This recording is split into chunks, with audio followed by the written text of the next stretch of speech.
আমার কাছে শ্রদ্ধেয়া পূর্ণিমা ঠাকুরের লেখা ঠাকুরবাড়ির একটা বই আছে, বা সেই বইটাতে অনেক ধরনের ঠাকুরবাড়ির রেসিপি আছে।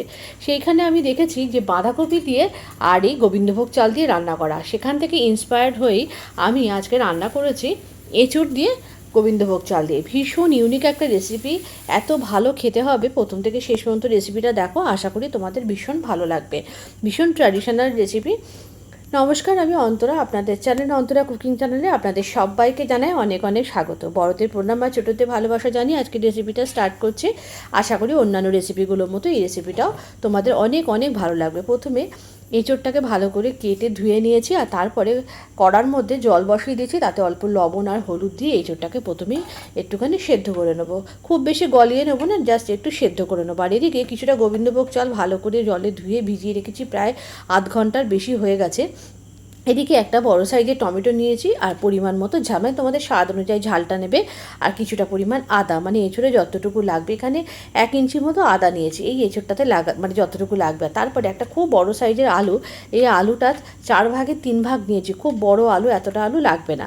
আলুগুলোকে টুকরো টুকরো করে কেটে নিয়েছি।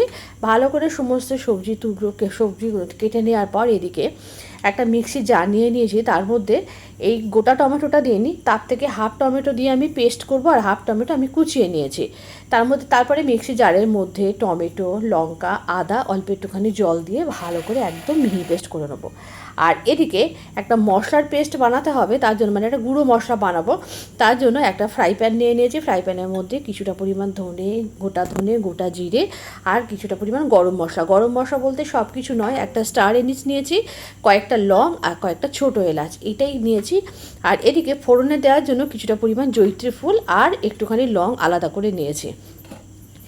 এরপরে এদিকে কিন্তু এঁচোড়টা মোটামুটি সেদ্ধ হয়ে গেছে। এঁচোড়টাকে এবারে একটা ঝাঁঝরি দিয়ে তুলে, মানে স্টেনার দিয়ে তুলে, এবারে এটাকে জল ঝরিয়ে নিয়ে একটা পাত্রের মধ্যে রেখে দেবো।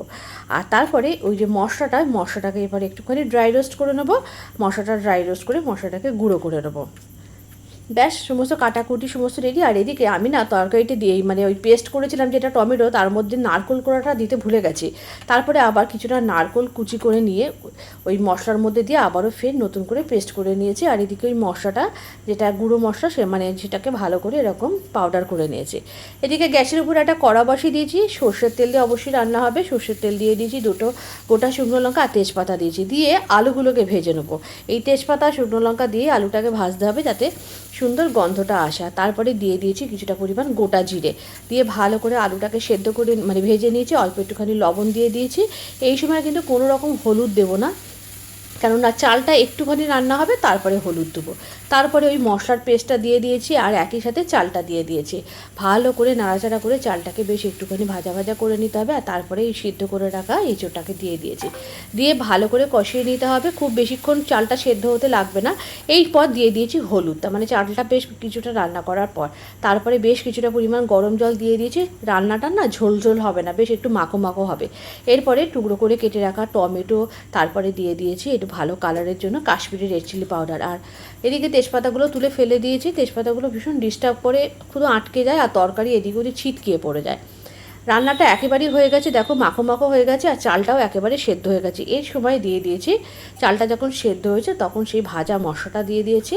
আর তারপরে দিয়ে দিয়েছি স্বাদ অনুযায়ী চিনি। অবশ্যই চিনিটা দিতে হবে, নিরামিষ রেসিপি, মিষ্টি মিষ্টি না হলে একেবারেই ভালো লাগবে না। ভালো করে নাড়াচাড়া করে সমস্ত কিছুর সাথে এঁচোড়ার সাথে মশলাগুলো মিশিয়ে নিয়েছি। আলুটাও সেদ্ধ হয়ে গেছে। ব্যাস, রান্নাটা একেবারেই রেডি। লবণটা একটু কম মনে হয়েছিল, আবার একটু লবণ অ্যাড করেছি।